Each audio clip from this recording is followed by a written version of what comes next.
Welcome to எயின்ஸ் academy. இன்றைக்கி நம்ம என்ன பார்க்க போகிறோம்னா 12th மேக்ஸ் எக்ஸசைஸ் 2.1ல் செகண்ட் சம் பார்க்க போகிறோம். ஃபர்ஸ்ட் கொஷின் ரீட் பண்ணுறேன். Simplify the following.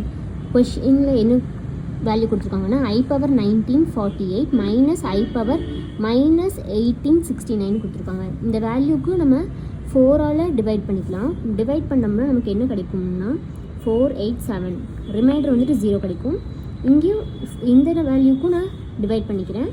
அப்போ 467 அப்படின்னு சொல்லி நமக்கு கிடைக்கும். ரிமைண்டர் வந்துட்டு 1 கிடைக்கும். அதுக்கப்புறம் இந்த கொஷினை ஃபஸ்ட் நான் அப்படி எழுதிக்கிறேன். செகண்ட் என்ன பண்ணுறேன்னா i⁻4 × 487. 0 நம்ம +0ன்னு போட வேணாம். ஸோ அதனால் அப்படியே விட்டுருக்கேன். இந்த மைனஸ் அப்படியே போட்டுக்கிறேன். இந்த ஐயும் அப்படியே போட்டுக்கிறேன். அப்புறம் இங்கே கிடச்சிருக்க வேல்யூ 4 × மைனஸ்.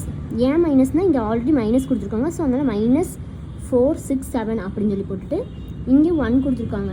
இங்கே +1 தான், பட் ஆனால் இங்கே காமனாக மைனஸ் கொடுத்துருக்கனால -1ன்னு சொல்லி நான் போடுறேன். ப்ளஸ் இருக்கும், ப்ளஸ் இன்ட்டு மைனஸ். ஸோ அதனால் மைனஸ் நான் போடுறேன். அதுக்கப்புறம் என்ன பண்ணணும், இதோட வேல்யூ நமக்கு தெரியாது. ஸோ இவ்வளோக்கும் நமக்கு வேல்யூ தெரியாததுனால நான் 1 மட்டும் போட்டுக்கிறேன். அதுக்கப்புறம் இங்கே மைனஸ் இருக்கிறத மைனஸ்ன்னு போட்டுக்கிறோம். இந்த -1 எதில் வரும்? -1 அப்படியே மைனஸ்ன்னு போட்டுக்கிறோம். i⁻−1 ப்ளஸ் -i தான் வரும். இங்கேயும் மைனஸ், இங்கேயும் மைனஸ் இருக்குது. இது ரெண்டுத்தையும் ஆட் பண்ணோம்னா +i கிடைக்கும். 1 + i வேல்யூ கிடைக்கும். தேங்க்யூ.